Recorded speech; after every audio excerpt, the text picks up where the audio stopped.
Many years ago, in the breathtaking city of Eet, there lived a young man named Abong.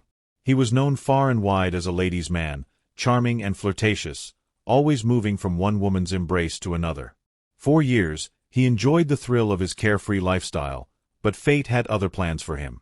His reckless adventures came to an abrupt halt when he impregnated two beautiful women at the same time, Ini and En, who, to complicate matters further, had been best friends before discovering they were carrying the child of the same man. En was the first to move into Abong's home after being disowned by her parents for getting pregnant out of wedlock. Seeing this, Ini refused to be left behind. Determined not to let En have the upper hand, she packed her belongings and moved in as well. Now, Abong found himself living with two pregnant women, both carrying his children, yet bound to neither in marriage. What had once been an exciting, carefree life had turned into a nightmare of ceaseless conflicts and constant bickering. The once inseparable friends had become bitter rivals, each fighting for dominance in Abong's home.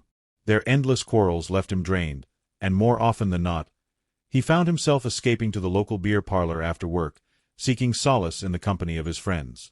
How did I go from being a free, vibrant young man with women at my beck and call to a miserable polygamist imprisoned by two pregnant women? He lamented one evening, his face filled with exhaustion and regret. His friend Chitty chuckled, shaking his head. Abong, my friend, you made your bed, now lie in it. Enjoy your handiwork. The words stung, but Abong knew they were true. His once thrilling escapades had turned into a suffocating reality, where he was trapped between two expectant mothers who demanded his attention and tormented him with their jealousy. But what frightened him the most was their ability to put aside their animosity and unite whenever they suspected he was seeing another woman. Whenever they found reason to doubt his fidelity, they would team up against him, unleashing a fury that left him battered and bruised. Months passed in this chaotic household until, on an unexpected day, both women went into labor at the same time. In a panic, Abong rushed them to the hospital, pacing restlessly as he waited for news. Hours later, the doctor emerged with a smile, announcing that both women had successfully delivered beautiful baby girls. Though he was overwhelmed with joy, he could not help but feel a twinge of disappointment. He had secretly hoped for a son. Ini and En were placed in the same hospital room, each holding their newborn daughter, their rivalry still simmering beneath the surface. That night, as exhaustion took over, both women drifted into sleep. But suddenly, Ini awoke with a terrifying sensation. She felt as though she was choking, as if death was reaching out for her. An eerie premonition settled in her heart. She was convinced she would not live to see the morning. Panic-stricken, her thoughts raced. She was an orphan. If she died, her daughter would be left in Abong's care, and most likely in En's hands as well. Given the animosity between them, she feared En would mistreat the child out of spite. A desperate plan formed in her mind. With what little strength she had, Ini carefully lifted her baby and placed her beside En, then took En's child and laid her beside herself. If fate was about to claim her, at least she could ensure that her daughter would be unknowingly raised by her rival as her own. With a final weary sigh, Ini closed her eyes, telling herself that if she survived the night, she would put everything back in order. But morning came, and she did not wake. When the nurse arrived to check on her, Ini was lifeless. En, upon realizing what had happened, stared at her former best friend's cold body, and for the first time in a long time, tears streamed down her face. Abong was devastated. Though he had never been deeply in love with Ini, her sudden death shook him. She had been a strong, vibrant woman, and now she was gone. Being an orphan, she had no family to arrange her burial, and the responsibility fell solely on him. His sorrow deepened as he thought of the baby she had left behind, now solely his responsibility. A few days later, Ini was laid to rest, and Abong knew he could not raise the child alone. Although he had never intended to marry either woman, circumstances forced his hand. A few months later, he and En were wed in a lavish ceremony. En basked in her triumph. She had won at last, secured her place as his wife, ensuring her child had a father and a home. Even though marriage did little to curb Abong's wandering eye, she took comfort in knowing that she had claimed victory over Ini, even in death. Little did En know, the baby she held and cherished was not truly hers. The night Ini swapped their daughters had changed their fates forever, and the truth remained hidden, buried alongside the woman who had orchestrated it. Life went on, But destiny had already written a story that neither En nor Ubong had yet to uncover. She was his wife, and that was a title no one could strip away from her. She had made up her mind. He could go out into the world and do whatever foolishness he pleased, as long as he always came back home to her and their children. That was what truly mattered to her. So, she focused on raising his daughter, Annie, alongside her own daughter, Yu. She treated them equally, even dressing them as twins, and for a while, life seemed to flow smoothly. But as the girls grew older, En began to notice something that gnawed at her heart. Annie, her stepdaughter, was not only more intelligent but also more beautiful than her own daughter, Yu. It wasn't just En who noticed. Everyone seemed to adore Annie more. Even her husband, Ubong, had a soft spot for Annie, though he tried his best to hide it. This realization festered in En's mind, growing into a bitter jealousy. She couldn't stand the thought of Annie stealing the affection that rightfully belonged to her own daughter. This little brat thinks she can come into my home and steal my husband's love away from my daughter? En seethed silently. Just like her useless mother tried to steal him from me. Abby's a joker if she thinks I'll let that happen. Not on my watch. From that moment, En's behavior toward Annie changed drastically. Though Annie was only 16, En began to treat her with cruelty. While her own daughter, Yu, went to school, En would force Annie to clean the entire house from top to bottom. Sometimes, she would even starve Annie, making her watch as the maids and Yu ate their fill, leaving nothing but scraps. Annie would retreat to her room, locking herself in to cry, her heart heavy with confusion and pain. Ubong began to notice the change in En's behavior. One day, he confronted her, his voice filled with frustration. En, what is wrong with you? Why are you treating Annie like a stranger? No, worse than a stranger. You treat the maid better than you treat your own daughter. This is a girl who sucked at your breast, En. Annie is your daughter. What is all this madness about? En quickly hushed him, her voice sharp and defensive. Stop it, Ubong. That girl is not my daughter. She's Abby's child. All this time, I thought if I raised her as my own, she would turn out well. But no, she's turned out to be a witch, just like her mother. She's trying to outshine my own daughter and steal the love and affection of everyone around her, including yours. I won't stand for it, Ubong. I won't. Despite Ubong's warnings, En's behavior didn't change. She continued to mistreat Annie, beating her at the slightest provocation. Annie, desperate for her mother's love, once knelt before En, tears streaming down her face. Mommy, why are you treating me like this? Why have you changed toward me? Please, whatever I've done, forgive me. I just want things to go back to the way they were. But En's heart had hardened, and her jealousy had taken root too deeply. The once harmonious household was now a battleground, with Annie caught in the crossfire of En's resentment and Ubong's helpless frustration. The love that had once bound them together was unraveling, thread by thread, leaving behind a tapestry of pain and betrayal. Annie fell to her knees, tears streaming down her face as she pleaded, "What have I done to deserve this? Please forgive me. I'm so sorry." En's face twisted with fury. "Oh, please shut up. Never call me mother again. I am not your mother. Your mother is dead. You are nothing but a curse, just as unfortunate as she was." She spat venomously. Annie's heart shattered. She looked up at the woman who had raised her, desperation laced in her voice. "Mommy, what are you saying? You're the only mother I've ever known since I was a child. I know you're not happy with me, but I don't understand what I have done to deserve this. Please, don't say such cruel things." En sneered, her eyes cold. "You want to know why? Fine. Your mother died the very day she gave birth to you. She left you as a burden on my shoulders.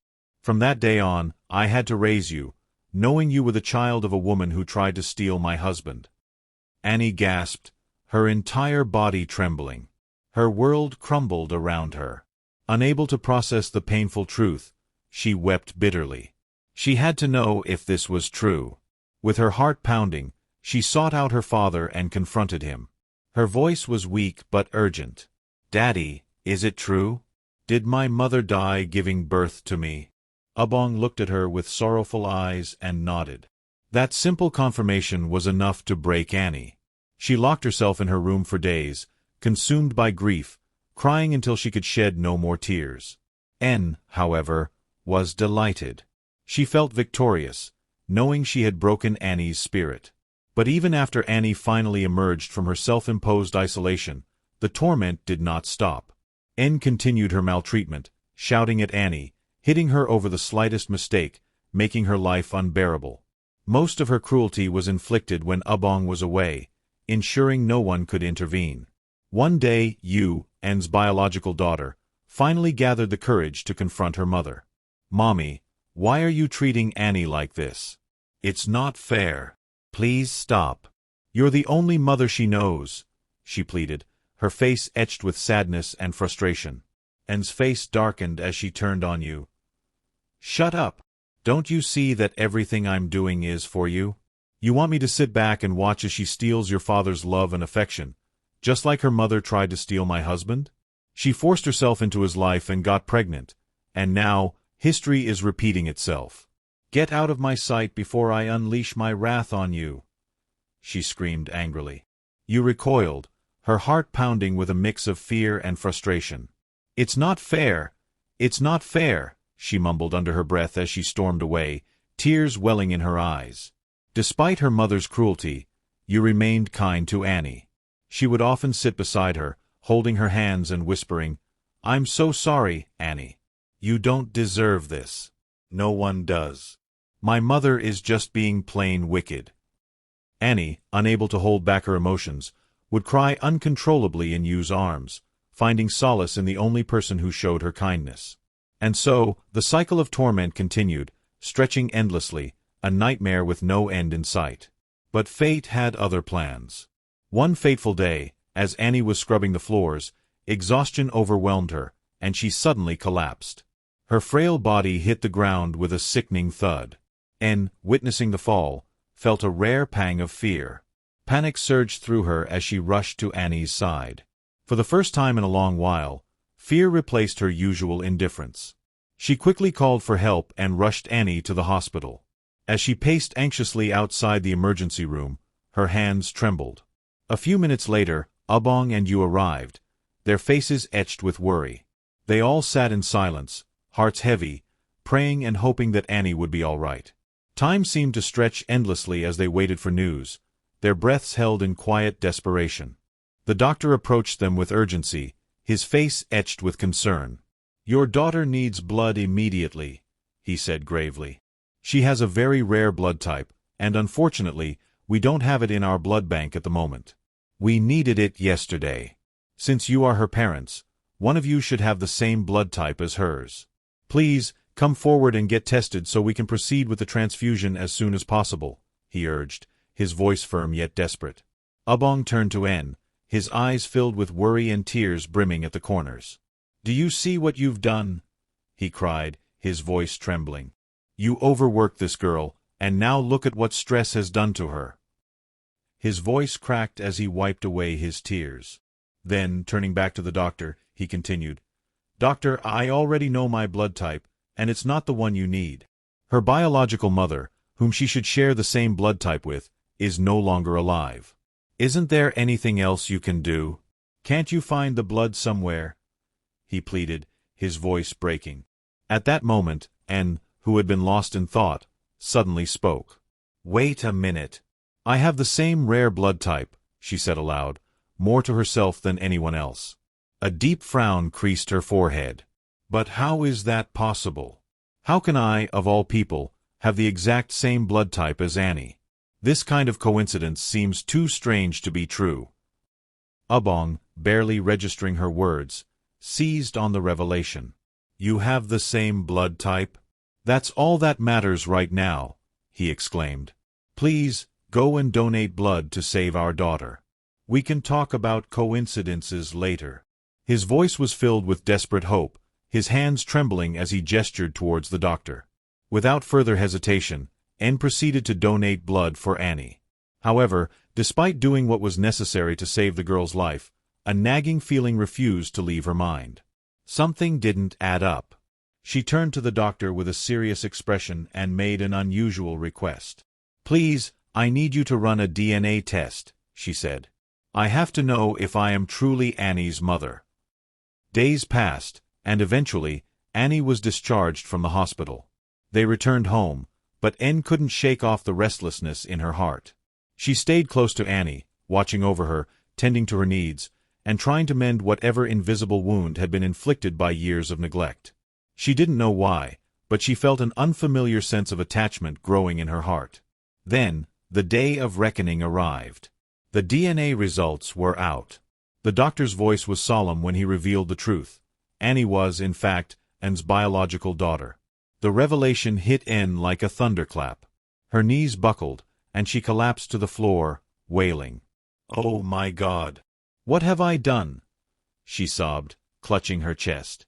"All these years, I have been so cruel to Annie, treating her unjustly, thinking she was not mine.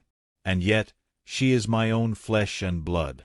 The weight of her actions crushed her spirit, and she wept bitterly, unable to fathom the depth of her mistake. Ubong, standing a few feet away, watched her with cold eyes. "Can you see what you have done?"